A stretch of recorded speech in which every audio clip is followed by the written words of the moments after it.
وَإِذْ قَالَ رَبُّكَ لِلْمَلَائِكَةِ إِنِّي جَاعِلٌ فِي الْأَرْضِ خَلِيفَةً قَالُوا أَتَجْعَلُ فِيهَا مَن يُفْسِدُ فِيهَا وَيَسْفِكُ الدِّمَاءَ وَنَحْنُ نُسَبِّحُ بِحَمْدِكَ وَنُقَدِّسُ لَكَ قال انی اعلم ما لا تعلمون۔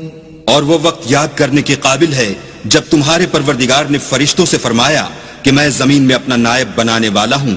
انہوں نے کہا کیا تو اس میں ایسے شخص کو نائب بنانا چاہتا ہے جو خرابیاں کرے اور کچھ تو خون کرتا پھرے، اور ہم تیری تعریف کے ساتھ تسبیح و تقدیس کرتے ہیں۔ اللہ نے فرمایا میں وہ باتیں جانتا ہوں جو تم نہیں جانتے۔ وَعَلَّمَ آدَمَ الْأَسْمَاءَ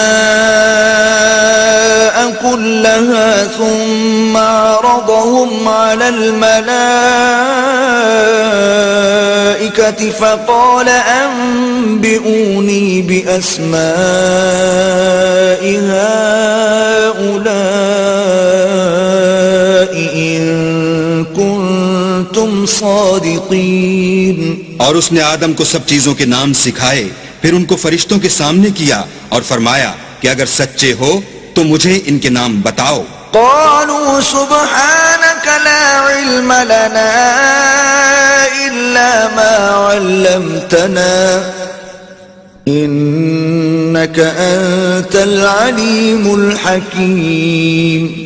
انہوں نے کہا تو پاک ہے، جتنا علم تو نے ہمیں بخشا ہے اس کے سوا ہمیں کچھ معلوم نہیں، بے شک تو دانا اور حکمت والا ہے۔